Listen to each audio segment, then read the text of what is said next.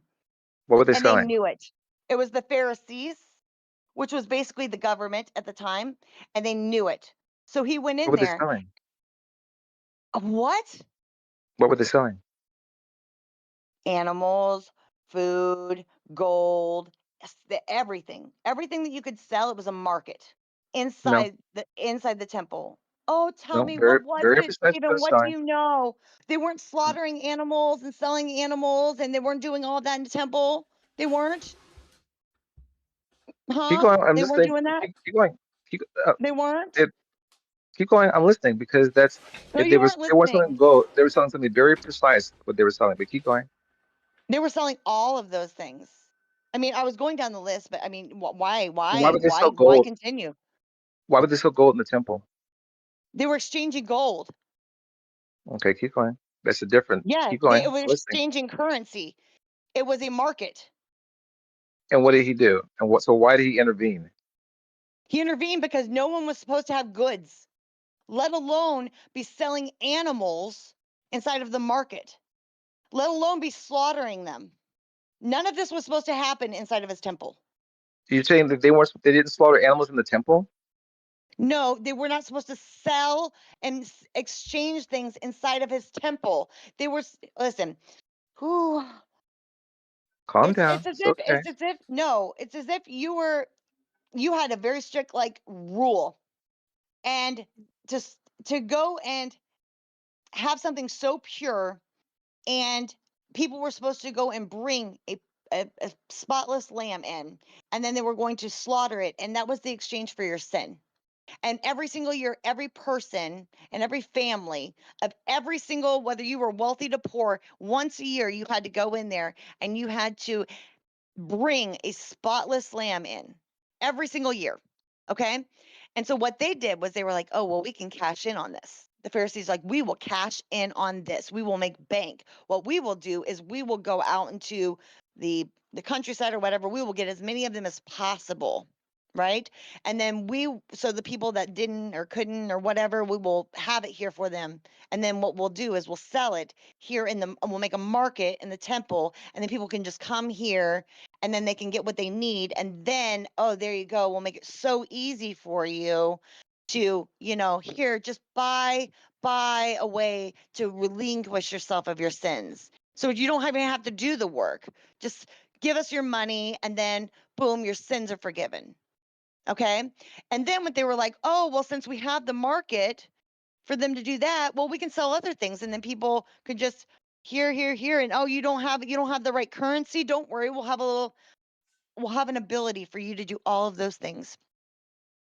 And they tarnished his temple. They tarnished it. And that is a Okay. holy place, the holy of Can holies. I, I want to ask you another question. So they were overpricing. There's like $2 for a dove. A dove is normally like free, or maybe like a Oh, of penny. course. You get in the temple and they would charge 25, $30 for a dove. So this is the thing, they were overpricing. And so that's fine. We'll stick with that. But this is a good question for you, But so they're please not hear me supposed out. to do any of that, let But alone yes, not. that wasn't the thing. It was the overpricing that they were doing. And he says he made a den of thieves. They were cheating the people. But there's two sacrifices that are made with a lamb, with a goat actually. One of those goats goes in the sacrifice. Where does the other goat go? It was called the scapegoat. So explain the scapegoat. Explain a scapegoat. So for the sacrifice in the temple for Passover has two goats that are sacrificed. This is in the Bible. The one goat goes onto the altar. All right, that's the pure goat. This is unblemished. The other one, people put their hands on it, like you were saying, and all their sins go on that, and that's the scapegoat. Are you familiar with the scapegoat? Isn't it what isn't it what I was just talking about? Okay, well then I'm just asking you. So for the sacrifice for Passover, right, in the temple, even when they started when they were out in the desert, they would have a sacrifice and they would have two goats because remember Christ was also again Christ and Barabbas. Christ was sacrificed, Barabbas was set free. Set So free, this is supposed yes. to be symbolic of the scapegoat, and the scapegoat, the pure goat, they put their hands on, no one touches it, it's unblemished, and that's sacrificed to God. And then the scapegoat, the people put their hands in it, and all their sins go on the scapegoat and goes out in the desert. Are you familiar with the scapegoat?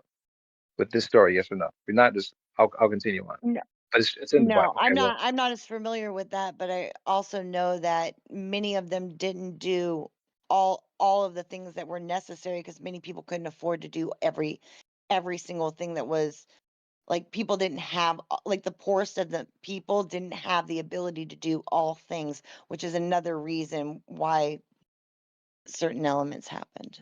I do so know that. even if you were the poorest person, you had to do these things.